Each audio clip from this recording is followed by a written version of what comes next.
Investors should not view this video as a recommendation to invest in any of the securities mentioned here within. Takota owns the securities mentioned as of the date of this recording in each of our classic value and premium value accounts, as well as in our premium value partnership. We may buy more or sell some or all of these securities at any time without notice.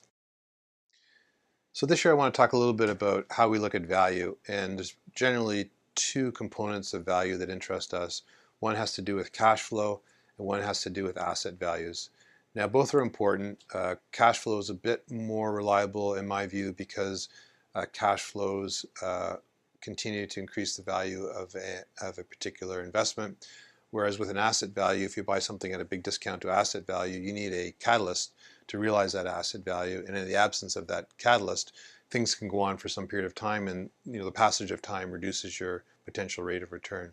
So today I want to focus a little bit on cash flow. So what do I mean by cash flow? This is the cash generated by the business after all of its expenses and after the monies spent to maintain the assets of the company. So called CapEx, or capital expenditures, because the asset is the source of generation of future cash flows.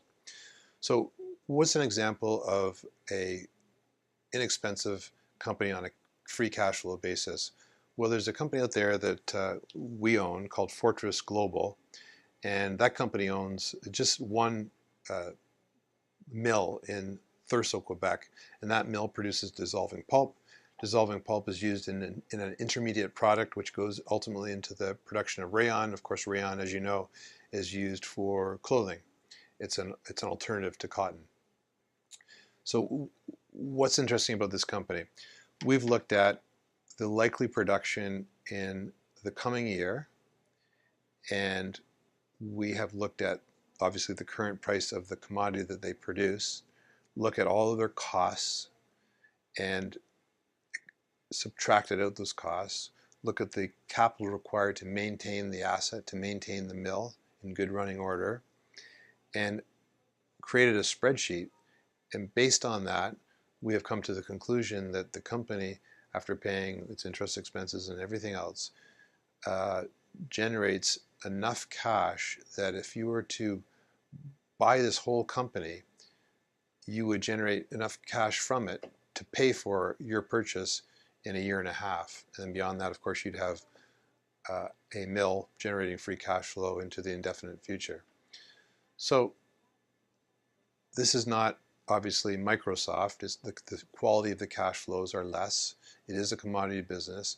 It is therefore dependent upon the price of the commodity. But the commodity today trades at a middling price, not a disaster, but not particularly great price.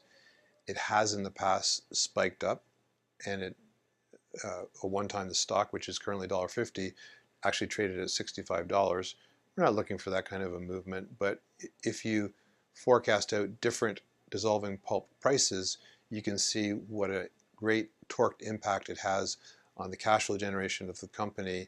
And then if you assign a multiple to that cash flow, you can come up with a share price which is significantly higher than the current share price. Again, I mentioned that it seems to be trading at 1.5 times free cash flow, and just to give you some context, it'd be very difficult even in a private equity setting to buy a business, even of this type, for less than 5 times free cash flow. So we think it's cheap, and it's a good example of a cheap security relative to cash flow.